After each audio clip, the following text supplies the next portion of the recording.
ఇప్పుడే జీ5 app download చేయండి. చూడండి మీ ఫేవరెట్ టీవీ షోస్ ఎప్పుడైనా ఎక్కడైనా. మీ అమ్మ పంపించిందా?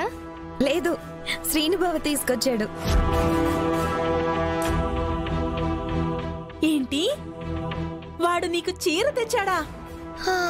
మీలాగే నాకు ఆశ్చర్యం వేసింది. పండగ కదా, నా కొడుకు మనసు ఆ దేవుడు మార్చేసుంటాడు. బావ మనసు అంత తొందరగా మారుద్దా? నీకు చీర తెచ్చాడంటే మనసు మారినట్టే కదా. తను తెచ్చిన చీర నేరుగా నాకే ఇచ్చుంటే నిజంగానే మనసు మారిందని అనుకునేదాన్ని.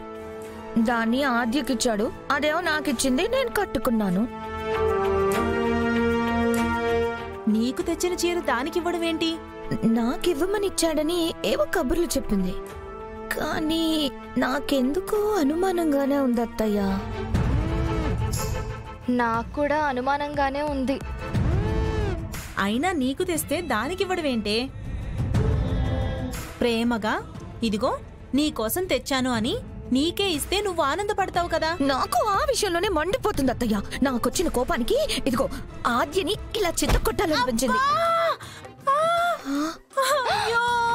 అయ్యో, దాన్ని చిత్తకొడతానంటే నీరరుస్తున్నారేంటి?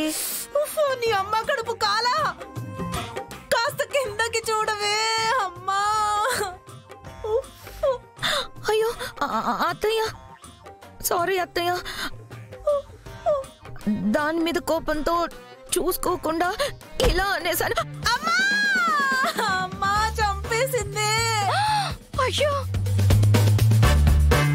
దాన్ని చిత్తకొడతానని నా చేతులు చిత్తకొట్టావు కదే.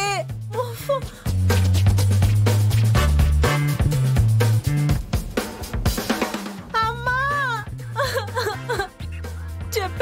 చెప్పానా పార్వతి, దీన్ని తలుచుకుంటేనే కుడికన్ను అదురుతుందని. ఊరంతా పప్పు బెల్లాలు దంచుతుంటే ఇది నా చేతులు దంచేసింది పానకానికి. అమ్మా అమ్మా అత్తయ్య. అమ్మా, ఏంటే ఏమైందే? అమ్మా పద్మ. అయ్యో, ఏంటి ఈ ఆర్తనాదాలు? అయ్యో, చేతులలో నలిగిపోయాయి. ఏమైందే? మళ్ళీ మా ఆవిడేదో సాహసం చేసినట్టుందండి. అమ్మా పద్మ, ఏంటమ్మా ఏమైంది? వేళ్ళెందుకలా నలిగిపోయాయి? రోడ్లో పడి నలిగాయి అన్నయ్య. అంత అజాగ్రత్తగా ఎలా ఉన్నావు పద్మ? ఏమే చేతులు పెట్టావు ఒకటి సరిపోయిందే, అదే తలగా పెట్టుంటే. కొంచెమైనా చూసుకోవాల్సిన పని లేదా? నేను బాగానే దంచానండి. చారునే మధ్యలో. నువ్వు ఊరుకో పార్వతి. పాపం అదేం చేసింది? ఇంటి పనంతా నేనే చెయ్యాలని చేస్తుంటే చూసుకోకుండా చేతులు పెట్టి నేనే నలగొట్టుకున్నాను అన్నయ్య.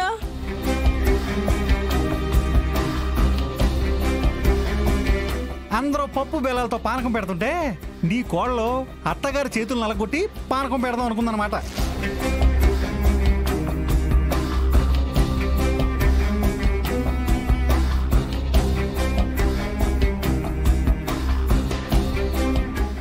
జీ5 యాప్ డౌన్లోడ్ చేసి అన్ని ఎపిసోడ్స్ పూర్తి ఉచితంగా చూడండి.